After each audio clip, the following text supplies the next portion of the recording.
Atos capítulo 2, a partir do versículo 42, diz assim a palavra do Senhor. E perseveravam na doutrina dos apóstolos e na comunhão, no partir do pão e nas orações. Em cada alma havia temor, e muitos prodígios e sinais eram feitos por intermédio dos apóstolos. Todos os que creram estavam juntos e tinham tudo em comum. Vendiam as suas propriedades e bens, distribuindo o produto entre todos, à medida que alguém tinha necessidade. Diariamente, perseveravam unânimes no templo, partiam do pão de casa em casa e tomavam as suas refeições com alegria e singeleza de coração, louvando a Deus e contando com a simpatia de todo o povo. Enquanto isso, acrescentava-lhes o Senhor dia a dia os que iam sendo salvos. Glórias a Deus pela sua palavra, amém? O título desta mensagem é Os efeitos do Espírito Santo na igreja primitiva. Os efeitos do Espírito Santo na igreja que nós chamamos de primitiva. Importante, amados irmãos, entendermos antes de mais nada o contexto. Observamos que Jesus, após ele ser batizado para que se cumprisse as Escrituras, ele foi ao deserto e foi tentado por Satanás. A Bíblia diz que quando ele sai do deserto, inicia-se então o ministério propriamente dito do Cristo Jesus aqui na terra. E esse ministério durou aproximadamente de 3 a 4 anos, cerca de 3 a 4 anos. E a Bíblia diz que Jesus pregava, Jesus ensinava, as doutrinas de Jesus eram postas, e ele ensinava sobre a sua própria pessoa e a sua obra magnífica. Jesus ensinou a amar, a perdoar. Jesus ensinou a ter cuidados uns para com os outros. Jesus trouxe as boas novas do Evangelho. Jesus falou sobre a doutrina do inferno. Mas Jesus falou na sua primeiro discurso, na sua primeira pregação, lá em Mateus, no capítulo 4, versículo 17, Jesus disse: arrependei-vos, pois é chegada o reino de Deus. E foi assim que Jesus preparou os seus 12 discípulos, os apóstolos. Mas aqueles apóstolos queriam sair para pregar, então Jesus disse: agora não. Vocês não vão sair ainda para pregar fora de Jerusalém.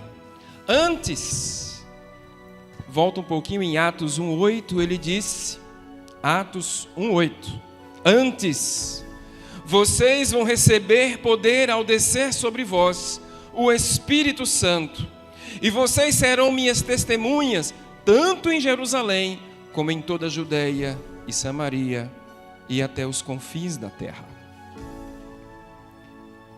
Passado esse dia, e passado essa doutrina e ensinamento de Jesus, no domingo pela manhã, na festa de Pentecostes, se cumpre a profecia de Joel. O próprio Atos, o próprio livro de Atos, vai nos contar isso. A Bíblia diz que os céus se abriram e que o Espírito Santo de Deus desceu como que língua de fogo e tomou os discípulos, e eles passavam a falar em línguas de nações. Um vento impetuoso bateu nos 4 cantos daquela casa, e eles foram tomados pelo poder do Espírito.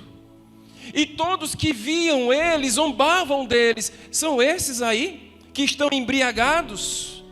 Zombavam. Outros ficaram aterrorizados, com espanto, Porque ali estava se evidenciando o poder do Espírito Santo de Deus.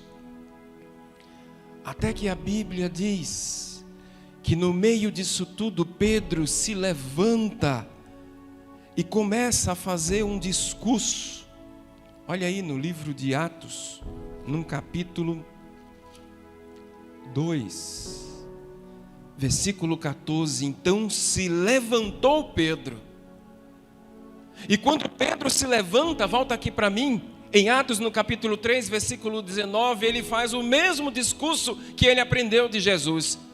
Atos 3,19, arrependei-vos, arrependei-vos. E todos os apóstolos assim o pregavam. O discurso de Pedro, pelo poder do Espírito, foi tão forte, tão impactante, que 3.000 almas, naquele instante, se converteram a Cristo. Esse é o contexto.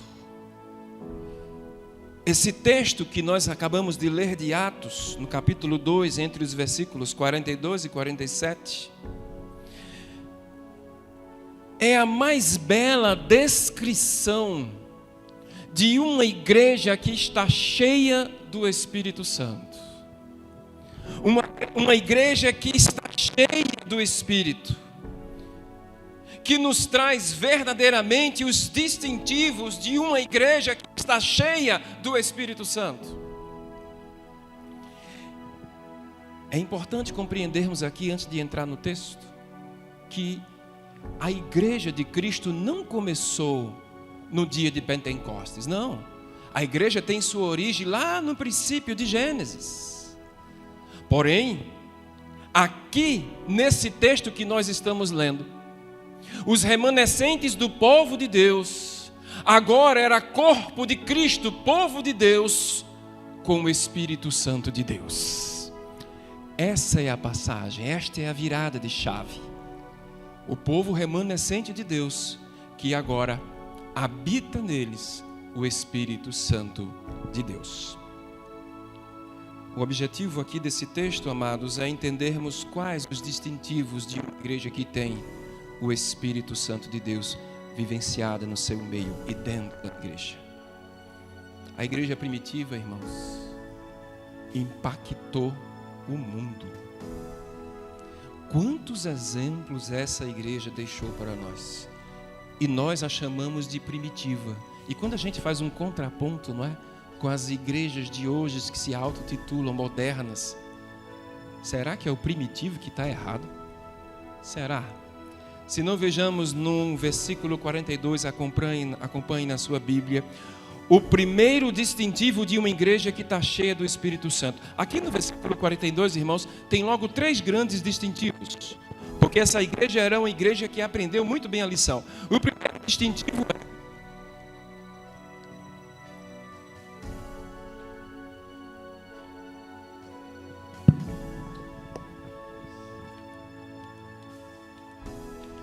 pode ser nesse aqui, 2. Muito bem. O primeiro grande distintivo dessa igreja era o comprometimento com a palavra de Deus. Você percebeu aí no versículo 2? Eles perseveravam na doutrina dos apóstolos. Olha, nos tempos de hoje nós não temos apóstolos. Não temos, mas somos uma igreja apostólica. O Espírito Santo de Deus inaugura na festa de Pentecostes uma grande escola, com 3.000 novos convertidos nessa escola. E os seus professores eram justamente os apóstolos, que aprenderam de Cristo. Então a doutrina apostólica é a doutrina de Cristo. Portanto, uma igreja verdadeira, ela é fiel à doutrina dos apóstolos. E é interessante, meus irmãos, nós falarmos sobre isso porque, infelizmente, a gente fala isso com dor no coração, surgiu desde aquela época de Cristo na história da humanidade várias heresias, que pegaram esta palavra de Deus, distorceram a palavra e fizeram conforme a sua vontade. E aí nós temos igrejas que pregam legalismo, nós temos igrejas que pregam libertinagem, Nós temos pessoas que dizem que a Bíblia contém erros. Temos pessoas que dizem que a Bíblia tem contradições. Temos pessoas que dizem que a Bíblia tem que ser ressignificada para poder casar com aquilo que a modernidade pede. Mas uma igreja fiel, ela não foge do princípio. Uma igreja fiel, ela está alicerçada na doutrina dos apóstolos. Porque nessa vida, meus irmãos, diz a palavra, tudo vai passar, mas a palavra de Deus, ela não passará. O grande distintivo da igreja primitiva e da igreja verdadeira de hoje é que ela está alicerçada na palavra e na doutrina dos apóstolos. Segundo o grande distintivo, acompanhe comigo ainda no versículo 42, eles não só perseveravam na doutrina dos apóstolos, mas perseveravam também na comunhão. Uma igreja cheia do Espírito Santo, irmãos. Os irmãos verdadeiramente se amam profundamente. Um só corpo, uma só fé, um só batismo, uma só alma, um só Deus, um só coração. Isso é a comunhão dos santos. Uma igreja que está em comunhão, ela chama a atenção da comunidade. Uma igreja que está em comunhão, onde os irmãos se amam, eles se cuidam. Uma igreja que está em comunhão, como diz o salmista, no Salmo 133, verso 1. Quão bom e quão agradável é que os irmãos vivam em comunhão. Não se esqueça, a igreja primitiva tem agora 3.000 novos convertidos e eles aprenderam com Cristo e com os apóstolos o princípio da mutualidade. O que é o princípio da mutualidade, pastor? Igreja que é igreja que tem comunhão, cuida uns dos outros. Igreja que é igreja que tem comunhão, ela exorta uns aos outros. Igreja que é a igreja que tem comunhão, ela ama uns aos outros, mas principalmente a comunhão é o compartilhar de algo que se tem em comum. E o que é que nós compartilhamos que é em comum? O amor de Cristo. Isso era uma igreja que tinha comunhão. E eles compartilhavam esse amor. Abre aí em 1 João, no capítulo 1, versículo 3. Deixa marcado Atos 2, 42, e vai para 1 João capítulo 1, versículo 3. Finalzinho do versículo diz: ora, a nossa comunhão é com quem? É com o Pai e com o seu Filho Jesus Cristo. Essa é a comunhão dos santos. E é isso que a gente compartilha. É isso que a gente reparte. E é isso que nos faz ser igreja. Terceiro distintivo, volta lá para Atos capítulo 2, versículo 42. Está no finalzinho. Acompanha comigo, tá? Primeiro distintivo qual é? Comprometimento com a palavra. Segundo, uma comunhão verdadeira, uma igreja que ama uns aos outros. E o terceiro é o compartilhar do pão e das orações. O pão da vida, compartilhar o pão da vida e orar com fé, com fervor. É bem verdade, meus irmãos, que quando o texto aqui expressa que essa igreja compartilhava do pão e nas orações, isso era um costume, na verdade, antigo, que nós herdamos, inclusive, dos judeus. Desde os primórdios da antiguidade, os judeus, quando se sentavam a comer para fazer as refeições, eles partilhavam do pão e eles também oravam. O cristianismo adota isso que vem do povo de Deus judeu e traz para um outro aspecto. Porque quando a Bíblia diz aqui que eles compartilhavam e repartiam do pão, isso nos remete à ceia do Senhor. Porque eles estavam aprendendo e praticando a doutrina apostólica. O que é que está em 1 João? 1 Coríntios capítulo 11, a partir do versículo 23. O apóstolo Paulo disse, né? O que eu recebi do Senhor agora entrego a vocês. E Jesus partiu o pão, dando graças, repartiu, dizendo: comei, porque este é o meu corpo e será entregue por vós. Esse partir do pão aqui era justamente a ceia do Senhor que eles estavam praticando. Não era somente o pão físico para o alimento que eles estavam repartindo, mas estavam repartindo algo que ressignificou aquilo que os judeus faziam. E aqui eles estavam fazendo a ceia do Senhor, exatamente como os apóstolos ensinaram.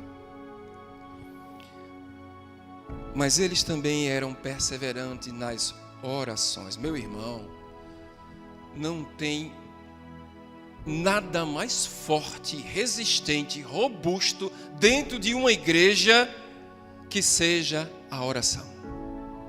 A oração em nome de Jesus, ela tem poder, ela move montanhas. Era o que nós estávamos fazendo aqui agora nesse momento. Estávamos orando, compartilhando da nossa dor, das nossas tristezas, do nosso agradecimento. Nós estávamos orando uns pelos outros e eles oravam uns pelos outros. Veja aí na sua Bíblia, Atos no capítulo 1, versículo 14, volta um pouquinho. Olha como é marca desta igreja era a oração. Atos 1,14. A Bíblia diz em Atos 1,14, no finalzinho: todos eles perseveravam unanimemente em oração. É interessante, orar com unanimidade, meus irmãos, é orar juntos por um propósito. Orar unanimemente é orar com um só propósito. Segunda-feira nós estávamos aqui reunidos à noite orando. E a oração foi só um propósito.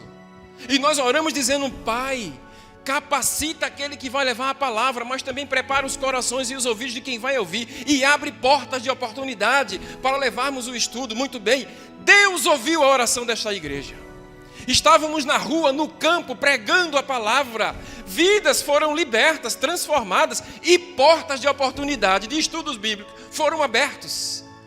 Mais de 10 portas foram abertas, estão prontas para receber o Evangelho. É muito bom quando nós oramos sozinhos, quando nós oramos por algo que queremos alcançar, é muito bom. Mas quando a gente liga aqui na terra, tudo que é ligado no céu, meu irmão. É o poder da oração em nome de Jesus. E uma igreja, quando ora, quando uma igreja se coloca de joelho, Deus, Ele move. Ele usa a sua mão e move segundo a sua vontade e o seu querer. Mas o poder da oração é algo muito forte, meu irmão. Olha só a igreja de Atos, vai para Atos capítulo 12, versículo 5. Aí mesmo em Atos capítulo 12, versículo 5. E diz assim a palavra de Deus: Pedro, pois, estava aguardando aonde? Na prisão. Mas a igreja orava com insistência a Deus por ele. Enquanto Pedro estava na prisão, a igreja primitiva estava de joelho orando. E o que foi que Deus fez? Mandou um anjo para libertar o seu servo. Um anjo foi lá e disse: Pedro, sai daí, sai daí. E no chão frio da prisão, aquele homem foi liberto. A igreja orou e Pedro foi liberto. Vai para Atos agora, capítulo 16, versículo 25. Mais um pouco para frente. Atos 16, 25. Olha o resultado de uma igreja que ora. Por volta da meia-noite, Paulo e Silas faziam o quê? Oravam e cantavam louvores a Deus, glórias a Deus. Quando Paulo e Silas orou, um terremoto chegou somente naquele lugar. E as cadeias foram arrebentadas, os cadeados foram arrebentados e os seus servos foram livres para a glória de Deus. Oração, meu irmão. A igreja precisa orar, precisa estar de joelho, orar unicamente com um só propósito. Isso move o coração de Deus. Move um coração de Deus. Isso é um distintivo da igreja primitiva. E a gente vê tão pouco isso nas igrejas. Tão pouco eu e você como igreja individual. Será que a gente está orando ao Senhor? Será que a gente está dobrando nosso joelho e orando constantemente? Como diz a Bíblia, como lemos aqui em Pedro, insistentemente. A Bíblia diz que eles perseveravam na oração. Perseveravam. Esse distintivo é para estar cravado no peito, meu irmão. É para estar cravado na nossa alma. A gente precisa orar mais, individualmente e como igreja. Por isso que é importante estarmos aqui, num culto de oração e doutrina. E quando você compartilha aí todas as suas dificuldades e problemas, o irmão que está perto de você ora junto. Não, você não está sozinho não, você vai orar junto com você. Você não está só. E aí você está convidando outros soldados para ir para a guerra. Você não vai sozinho, né?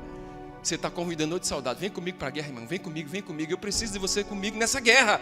Porque sozinho eu não estou conseguindo. Aí os soldados se reúnem e começam a orar. Começa a orar.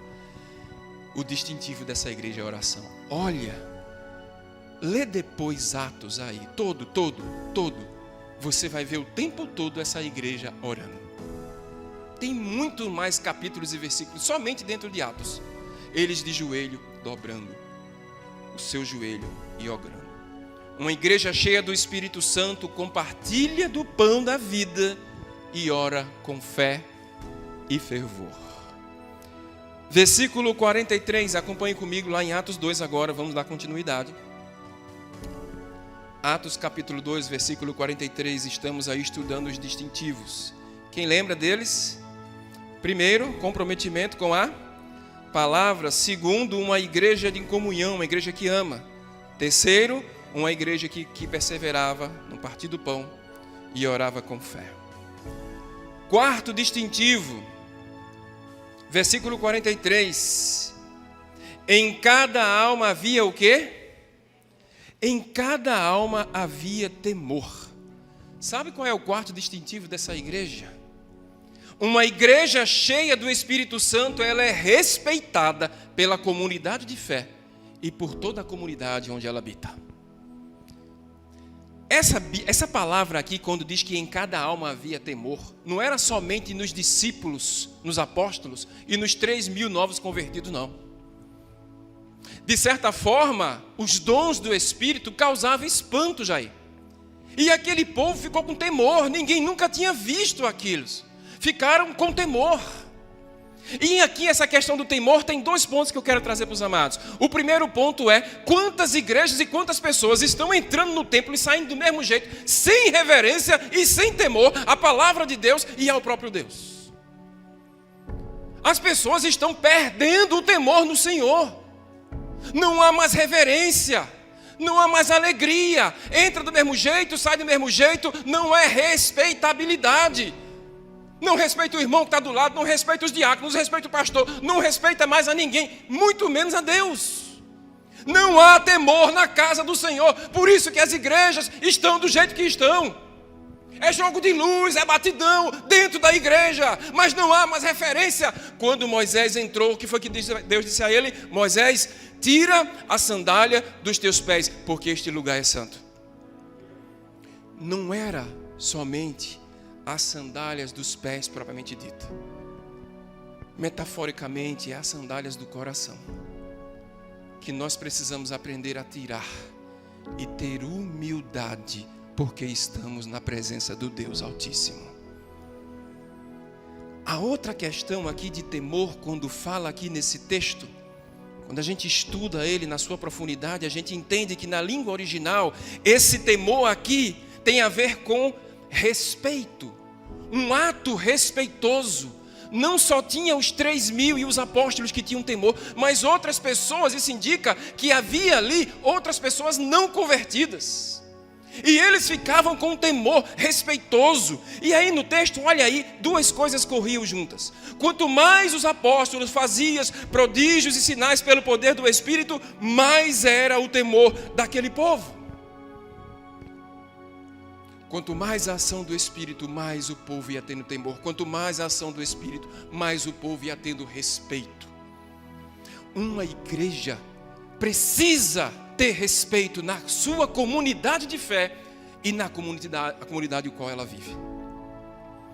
Eu não tenho dúvida que esta igreja, a primeira igreja batista de Abreu e Lima, ela é respeitada em toda essa comunidade, meus irmãos, eu não tenho dúvida. Porque tem pastores que prezam pela palavra, porque tem irmãos que prezam pela palavra, pais que vivem a palavra na sua casa, mães que vivem a palavra.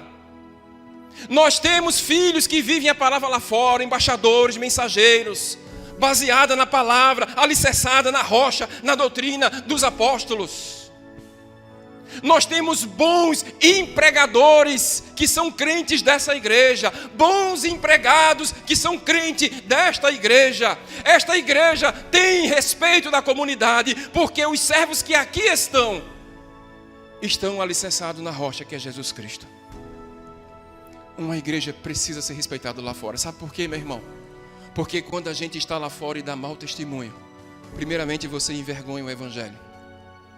Logo de cara, você envergonha o evangelho de Cristo. E a outra é quando faz aquela pergunta: você é de que igreja, irmão? Agindo desse jeito. Você já viu aquela frase que diz assim: eu ser crente para ser desse jeito feito o irmão? Já viu isso? Nós somos o tempo todo confrontados lá fora. Precisamos carregar também esse distintivo no nosso peito, na nossa mente, na nossa alma.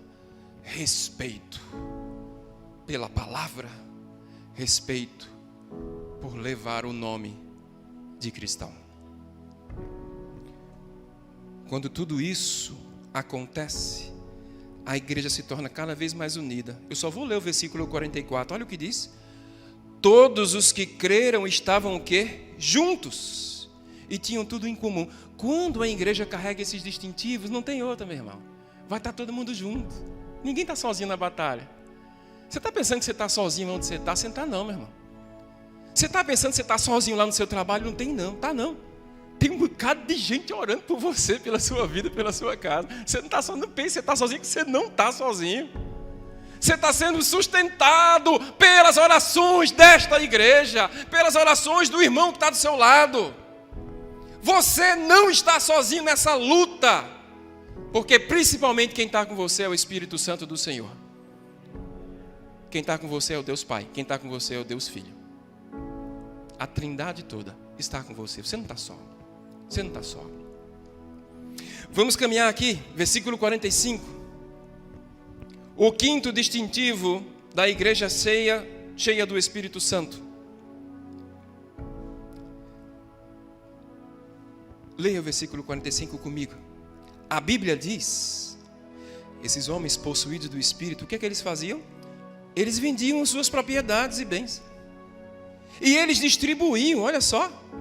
E como era a regra da distribuição? É de acordo com que cada um tinha necessidade. Ei, repartir é diferente de dividir, viu? Quando a gente divide em partes iguais. Mas quando a gente reparte, a gente faz diferente, faz com amor. Você ganha mais, porque você necessita mais.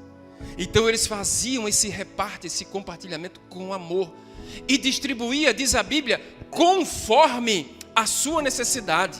Esse distintivo chama-se generosidade. Os crentes da igreja primitiva não só se converteram de alma, eles converteram também o seu bolso, meu irmão. Eles não eram apegados aos bens, eles se apegavam às almas, se preocupavam com a alma e não com os bens. Meu irmão, que lição que essa igreja está nos dando hoje aqui? Que lição que essa igreja está nos dando aqui essa noite? Quer ver? Abra sua Bíblia em 1 João, no capítulo 3. Deixa marcado, daqui a pouco a gente volta para aí.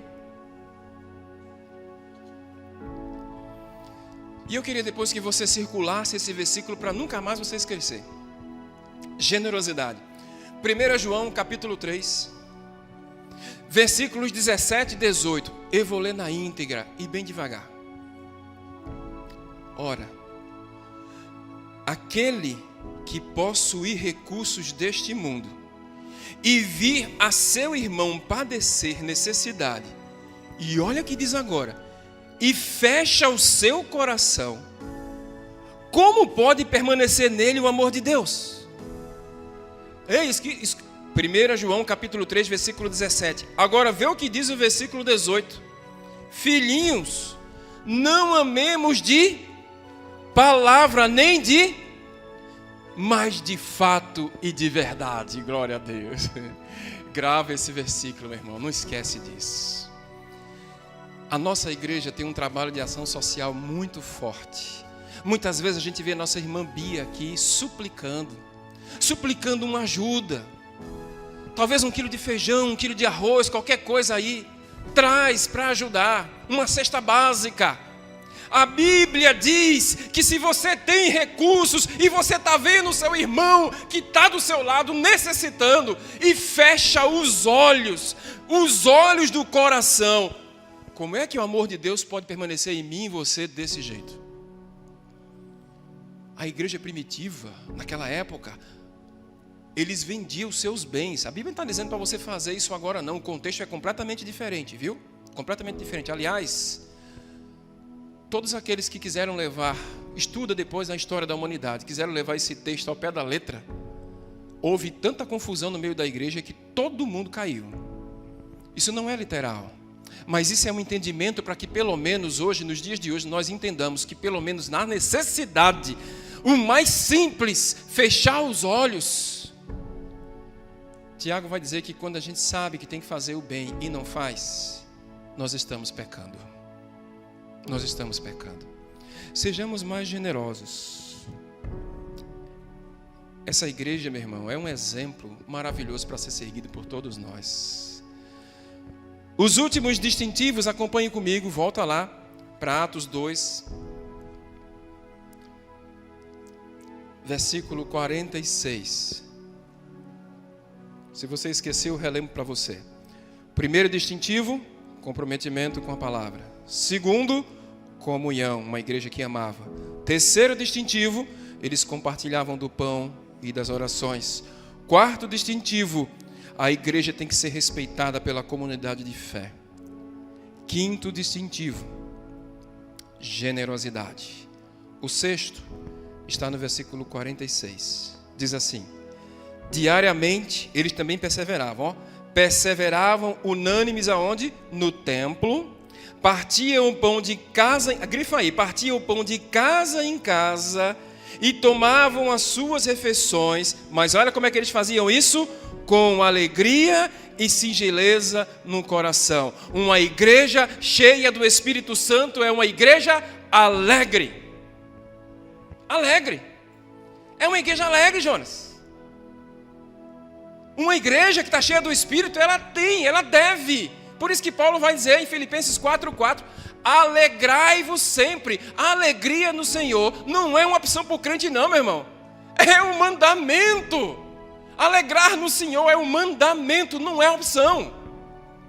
Sabe por que eu mandei você circular aí? Pedir para você grifar de casa em casa.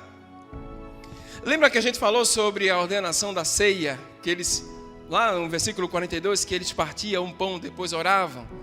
Eles agora estão rompendo a fronteira do templo, adorar a Deus no só templo, num só lugar, princípio deuteronomista. Eles estão rompendo as 4 paredes e agora eles estão indo para as congregações. Casa em casa, congregação. Eles iam para a congregação e começavam a ceiar agora na congregação. E aí eles estavam ceiando juntos, uns com os outros. E a Bíblia diz que eles faziam isso com alegria. E por que faziam com alegria? Porque além de ter somente um Deus, uma só fé, um só batismo, eles também tinham um só propósito: compartilhar o amor de Jesus Cristo. Um só propósito. Eles faziam questão de, com singeleza, com simplicidade no coração, compartilhar do amor de Deus através do seu Filho Jesus Cristo. É isso que eles faziam perseverantemente. E faziam de casa em casa, lugar da igreja. Aqui no templo para adorar e louvar é maravilhoso, mas a igreja tem que estar na rua, tem que estar no campo, tem que estar indo de casa em casa, tem que estar fazendo estudo bíblico. Lugar da igreja é aonde você está com seus pés plantados, é um campo missionário, na faculdade, com seus vizinhos na sua casa, no seu trabalho, aonde você está a planta do pé. Ali é um campo missionário, esse é o lugar da igreja, é aí. Igreja não é feita somente para levantar diácono, pastor, não. Igreja é para levantar profissionais que vivam, preguem, sejam sal, sejam luz aqui na terra. Donas de casa cristão, caminhoneiro cristão, psicólogo cristão, dentista, médico, motorista de ônibus, verdadeiros cristãos. E nós estamos precisando muito mais disso do que pastores. Perdão em falar isso. Estamos precisando mais de profissionais em Cristo. Pessoas que vivem verdadeiramente o Evangelho, meu irmão. É disso que nós estamos precisando. Porque parece que os crentes precisam ser luz mais para outros crentes do que para o ímpio. Nós temos mais crentes que se dizem crente, que levam o Evangelho, envergonhando o Evangelho. Pessoas que estão dentro do trabalho e ninguém nem sabe que ele é um crente, meu irmão. Ninguém nem sabe, e não é porque não fala, é pelas suas atitudes. Ninguém sabe.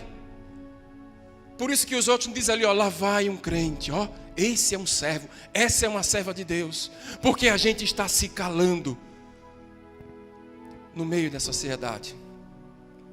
É por isso que surgem campanhas de empresas vendendo ideologia de gênero. É por isso que existem campanhas em livretos, ensinando ao meu filho, ao teu filho, ao meu neto, ao teu neto, o que deve fazer. Eles estão ditando a regra. O mundo está secularizado, meus irmãos.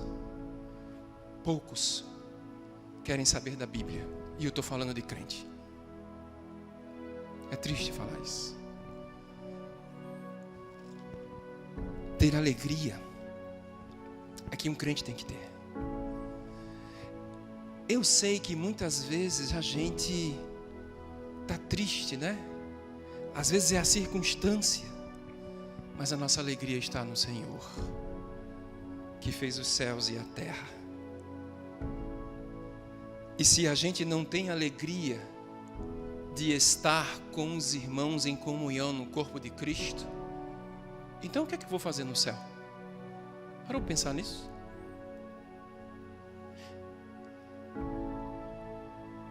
Nós estivemos no retiro diurno de casais e foi algo maravilhoso, tremendo. E ali a gente compartilhava de tanta alegria uns com os outros, né? O tempo passou, Ivanise, que a gente nem percebeu, porque estava tão bom, tão gostoso estar ali alegre com os irmãos, compartilhando de uma só fé, compartilhando das nossas experiências, algo tão tremendo, algo tão maravilhoso. Alegria. Mas parece, meus irmãos, que as pessoas estão cada vez mais tristes. E não entende que a nossa alegria não está baseada e não procede na terra. A nossa alegria, ela vem do céu. A nossa alegria procede do céu, não procede daqui da terra. Vamos para o último distintivo, e aqui eu encerro no versículo 47. O sétimo e último distintivo da igreja primitiva, uma igreja cheia do Espírito Santo. Versículo 47 diz que eles louvavam a Deus e contava com a simpatia de todo o povo. Essa expressão, louvava a Deus, já diz aqui qual é o distintivo dessa igreja. Essa igreja, meu irmão, ela não tinha só alegria de forma individual, não. Essa igreja tinha entusiasmo no culto. E eles louvavam a Deus de forma entusiasmo total. Eles se alegravam. Eles estavam alegres. Porque como o salmista diz, né? Alegrei-me, como disseram, vamos à casa do Senhor. E eu não quero ser insensível aqui com a sua tristeza. Não quero ser. Eu sei, dói às vezes, problemas financeiros, sentimentais, problemas de relacionamento, problemas diversos na nossa casa, no nosso lar, no nosso trabalho. E às vezes a gente está triste. Às vezes a gente fica triste, fica com a alma batida. Mas a Bíblia diz que esse povo louvava a Deus mesmo em meio a perseguições. A igreja primitiva, meu irmão, era oprimida. A igreja primitiva, ela sofria pelo fato de dizer que cria em Cristo. Eles eram crucificados, mortos, jogados na arena para ser devorados pelas feras. E ainda assim, a Bíblia diz que eles louvavam a Deus, glória a Deus. Essa igreja está sempre alegre. Então alegre-se, meu irmão. Enxugue as lágrimas dos olhos. Você está na presença do Deus Altíssimo, Criador dos céus, da terra. Um Deus que cura, salva e transforma. E às vezes a gente tem vergonha de dar um glória a Deus na igreja. Tenha vergonha não, dê glória a Deus. Não ligue para quem está do seu lado, não. Dê um aleluia aí, um glória a Deus. Você está na presença do Deus Altíssimo. Vibre com esta palavra. Tenha entusiasmo no culto, meu irmão. Eu sei que é duro, você pode dizer assim, mas pastor, como é que eu vou me alegrar se eu estou triste? A nossa alegria vem do céu. Não é para você se alegrar porque tudo está bem. É para você se alegrar porque o Pai Celestial derramou bênçãos na sua vida. É aí que está a nossa alegria. Enquanto você se apegar às coisas aqui na terra, você vai passar por decepções, por problemas, por tristeza. Mas quando a gente se apega ao que vem do alto, a gente se alegra e vibra na presença do Senhor. Não importa o que a igreja primitiva estava passando, eles estavam louvando a Deus. Está doendo, meu irmão? Louve. Está passando por provações difíceis na sua vida? Dobre o joelho e dê glórias. Não pelos problemas, mas pelo Deus que derramou bênçãos sem medidas celestiais na sua vida. Deus está falando com você essa noite. Se alegre. Você está na presença do Deus Altíssimo. Não seja vencido. Faça como o salmista diz. Pegou um espelho, colocou para ele e disse: por que te abates, ó minha alma? Por que te perturbas dentro de mim? Espera em Deus, e um dia o louvarei.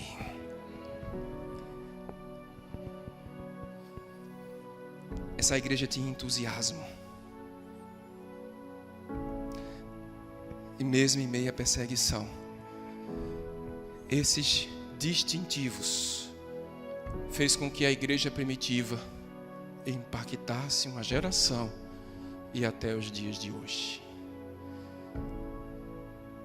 Uma igreja comprometida com a palavra, que ama e que tem comunhão, que compartilha de Cristo e ora com fé e fervor, que é respeitada pela sua comunidade, que é generosa, que se alegra e que tem entusiasmo, só pode dar um resultado.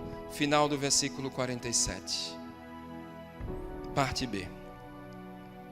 Enquanto isso, ou seja, enquanto essa igreja tiver esses distintivos, acrescentava-lhes o Senhor, dia a dia, os que iam sendo salvos. Amém? Sei que a gente diz, e é correto falar, que Deus, Ele não se impressiona com multidão. Deus quer ver qualidade. Mas quando uma igreja semeia, ela colhe frutos para o seu crescimento. Então eu tenho qualidade conciliado com quantidade, que é importante para Deus também. Uma igreja que não semeia não cresce. Uma igreja que não faz missões, como há de crescer? Uma igreja que não tem estudos bíblicos, como há de crescer? Uma igreja que não faz evangelismo, que não ora, que não dobra o joelho, que não faz avivamentos espirituais, como essa igreja vai crescer? Uma igreja só cresce se tiver com esses distintivos na alma, no peito, que evangeliza, faz missões, estudos, prega, vive a palavra de Deus. Isso faz com que a igreja cresça, meu irmão. Vai crescendo e vai aumentando. Mais vidas vão entrando por aquelas portas. Mais vidas vão se entregando ao Senhor. E o reino cresce. E daqui a pouco a gente vai ter uma congregação em cada bairro desta cidade. Se o fogo do Espírito pegar em vocês e em todos nós, essa igreja não para de crescer. Não para de crescer. Ela vai avante, adiante, pregando e vivendo o reino de Deus. Que Deus possa ter te abençoado, meu irmão, assim como Ele abençoou o meu coração e a minha mente com essa palavra.